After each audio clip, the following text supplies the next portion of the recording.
माँ देवल माँ पधार चुकी है, उनको हम सत सत नमन करते हैं, सत सत वंदन करते हैं।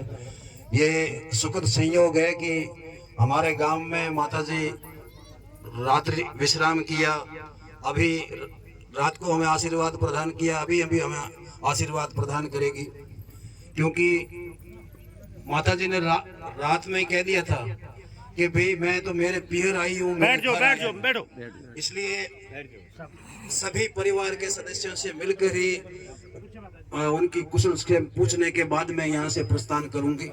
और जब यहाँ वो मूर्ति की स्थापना होगी, प्राण प्रतिष्ठा जो समारोह आयोजित किया जाएगा, उसमें भी माता जी ने कहा है, हमने निवेदन किया और पूरे गांव की तरफ से हम निवेदन करते हैं कि उस समय हम आपसे ये प्रार्थना करेंगे कि दोनों मूर्तियां, वो पहले वाला मंदिर चंदू माँ का मंदिर है, पहले से बना हुआ है, और बीच में जो मंदिर है पेमा माँ का है, जिन्होंने बछड़ी के लिए मिठड़िया गांव में जमर किया।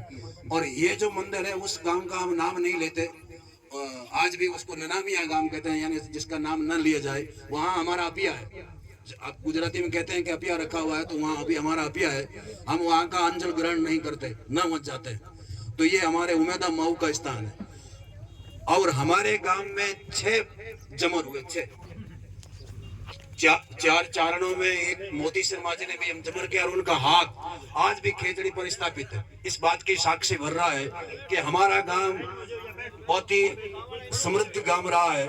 और जो चारणी परंपरा, जो त्रागा करने, अत्याचार सहन नहीं करते, अन्याय सहन नहीं करते, स्वाभिमान के साथ जीवन यापन करते, तो उन ऐसे 6 लोगों ने यहाँ जमर किया। रात में मैंने आपसे निवेदन किया, अब ज्यादा क्योंकि आपको शीतल पधारना है, हम केवल आपका आशीर्वाद ही लेंगे।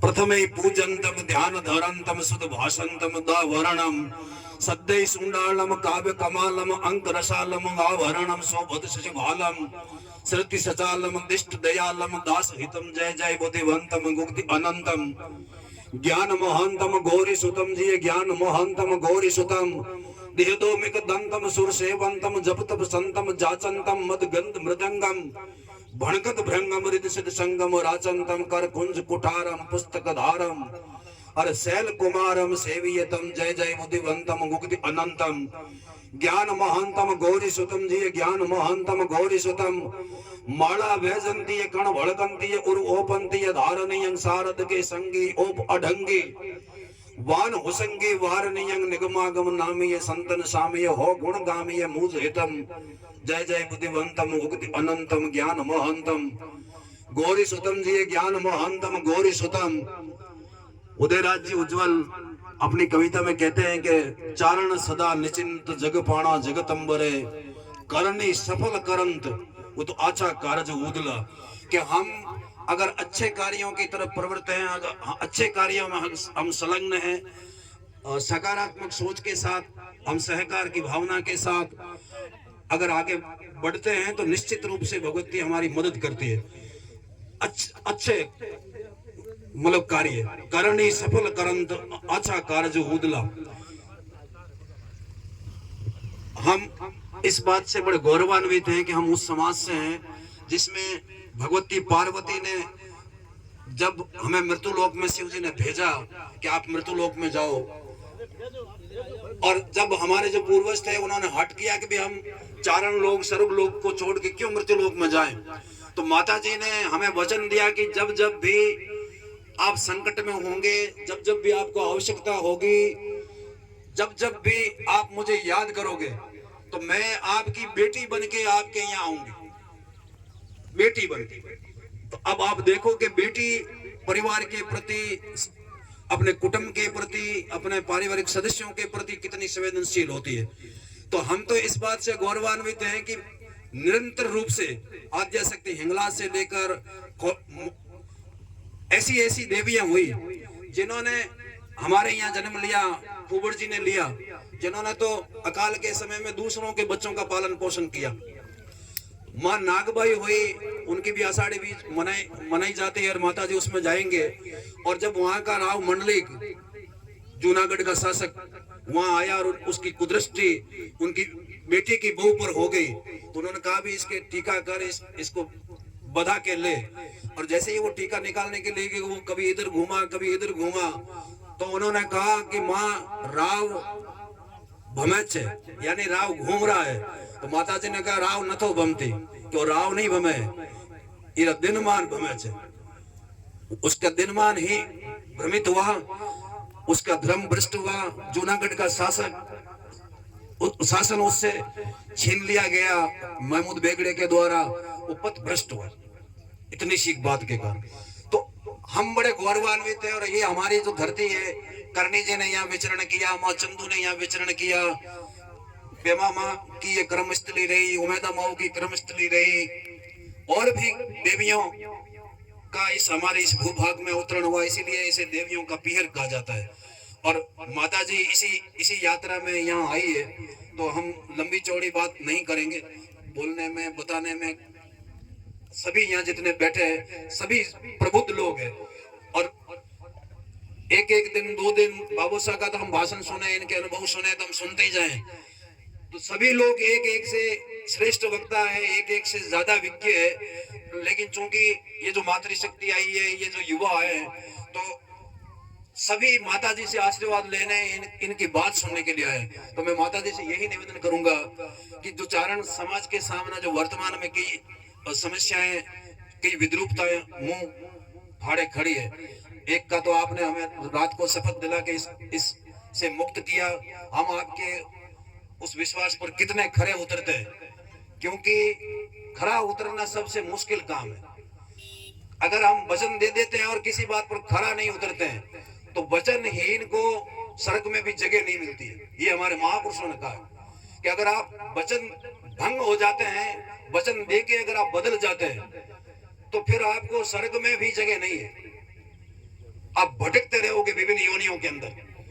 माता जी के सामने अपन हमने दृढ़ता के साथ अगर ये शपथ ली है कि हम इन नियमों का पालन करेंगे, तो आपको उस नियमों का पालन अवश्य ही करना चाहिए। अब आप कितना खरा उतरते हैं, ये तो समय बताएगा। अगर हम खरे उतरेंगे, मैं रात को एक माता जी का प्रवचन सुन रहा था, तो माता जी ने कहा कि भाई आप बलि मत चढ़ाओ, दारू मत चढ़ाओ, और आप यूं सोचते हो कि मुझे इसका पाप लगेगा, मैं इसका पाप का भागीदार होऊंगा, तो सभी पाप मुझे दे दो। इतना कोई कहता है क्या कि अगर आपको ये है कि भी इसका मैं पाप का भागी बन जाऊंगा, मैंने बोल दिया है, तो वो पूरे के पूरे पाप आप मुझे दे दो, मुझे। और ये कोई माँ ही कह सकती है, कोई देवी कह सकती है कि भी आपके जो पाप है, आपके जो पोचे कर्म है, उसकी जिम्मेदार मैं हूं, आप मुझे दे दो।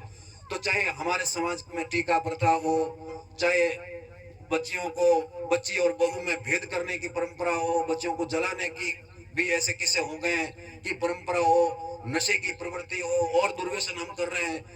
और चारण एक उदाहरण ये भी हमारे अंदर ये है कि ये बड़ा है, ये छोटा है, ये वो है, ये वो है। तो माता जी का पूरा जो चिंतन है, पूरा का पूरा जो अभियान है, इसी समस्याओं के निवारण के लिए माता जी विभिन्न अंचलों की समय समय पर यात्रा करती रहती है कि अगर चारण एक धारण नहीं बनोगे, हम सभी भी अपन कहते हैं काचेले हैं, मारू है, सोरठी है, वो है, ये है, ऐसा कुछ नहीं है।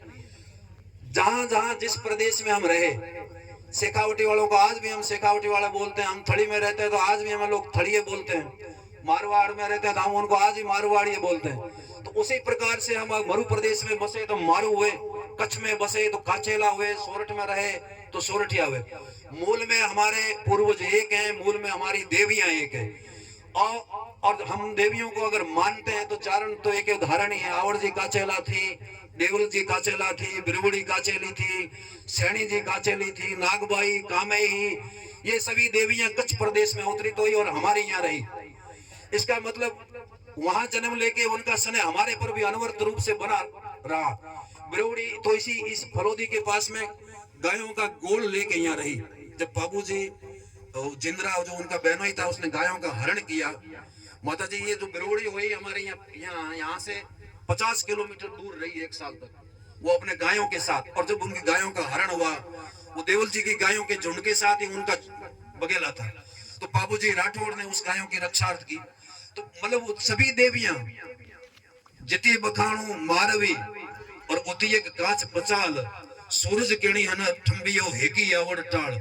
कि मैं जितनी देवियों की प्रशंसा करूं कि चाहे मारवाड़ में जन्मी है, कच्छ प्रदेश में जन्मी है, कहीं भी वो जन्मी होंगी, लेकिन सूर्य को रोकने वाली किसी में दूसरे में क्षमता नहीं हुई, आंकड़े का शोषण करने की किसी में दूसरे में क्षमता नहीं हुई। और विभिन्न राक्षसों का जब वध किया वो महावर नहीं किया। और उन्होंने, हम कहते हैं माता जी की भी चढ़ता है, उनके भी चढ़ता है। गोरखनाथ और भरतरी का एक दृष्टांत आता है, जब भरतरी ने हिरण का शिकार किया और हिरण को उसने मार दिया, तो गोरखनाथ ने कहा कि भी आपने इसको क्यों मारा? कि भाई मैंने तो इसलिए मारा। तो तू इसको जिंदा कर सकता है? कि मैं तो नहीं कर सकता। आप कर सकते हो क्या जिंदा? हाँ मैं तो जिंदा कर सकता हूँ। और गोरखनाथ जी ने उस हिरण को जिंदा किया और भरतहरि उनके शिष्य बन गए। उन्होंने हथियार छोड़ दिए। हम अहिंसा के कभी पूजक रहे ही नहीं। गुजरात में एक ढूमण नामक बहुत बड़ा कवि हुआ और वहां का जो राजा खंगार था वो हिरण का शिकार करते हुए बहुत दूर लंबी दूरी तक चला गया। तो वहां ढूमण एक वृक्ष के ऊपर बैठा था, कुल्हाड़ी से कुछ कर रहा था और राजा पथ भ्रमित हो गया था, मार्ग भूल गया था। तो उसने पूछा कि भाई ये मार्ग किधर जाता है? उसने कहा भैया इस संसार में दो ही मार्ग है, मैं तो दो ही मार्ग जानता हूँ। जीव वो दंता नग गई, ये अभ्रंश का दुआ है कि जो जीव की हत्या करता है वो नरक में जाता है। जीव वो दंता नग गई, अब वो दंता गई सग। जो जीव की हत्या नहीं करता है वो स्वर्ग की तरफ जाता है। हो जानो दो ही वटड़ी जी है भावे ती है लग। कि भाई मैं तो दो ही मार्ग जानता हूँ, अब तेरी इच्छा है तू कौन से मार्ग जाता है?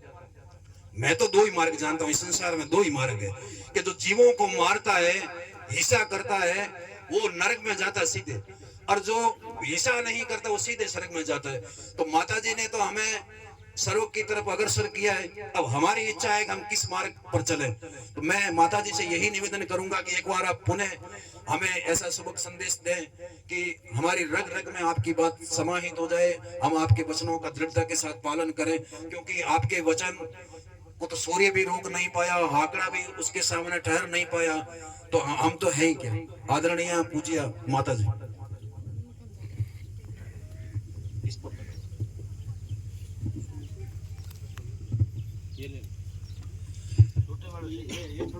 माता जी गुजराती में इतना शानदार भाषण देती। मैंने कई भाषण सुने और बड़ा आनंद आता, क्योंकि गुजराती हमारे कम समझ में आएगी, लेकिन गुजराती और राजस्थानी एक ही माँ की दो बेटियां हैं और इसका पूरा नाम है मरु गुर्जरी।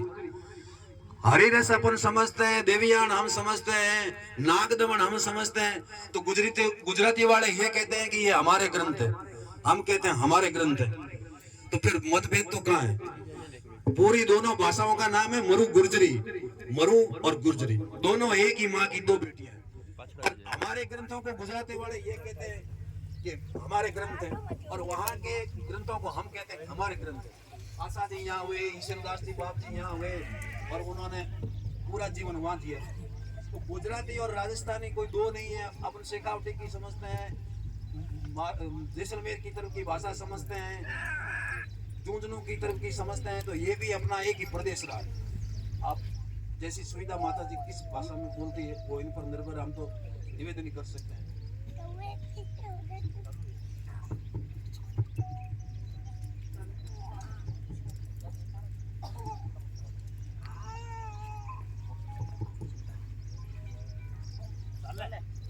बोलिए श्री चंदू मात की।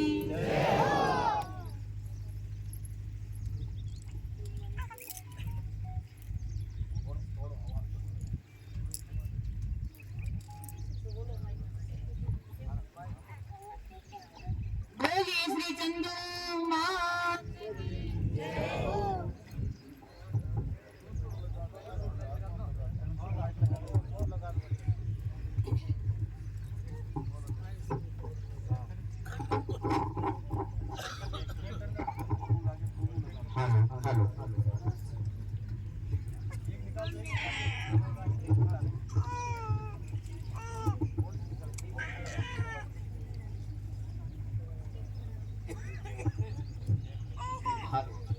हेलो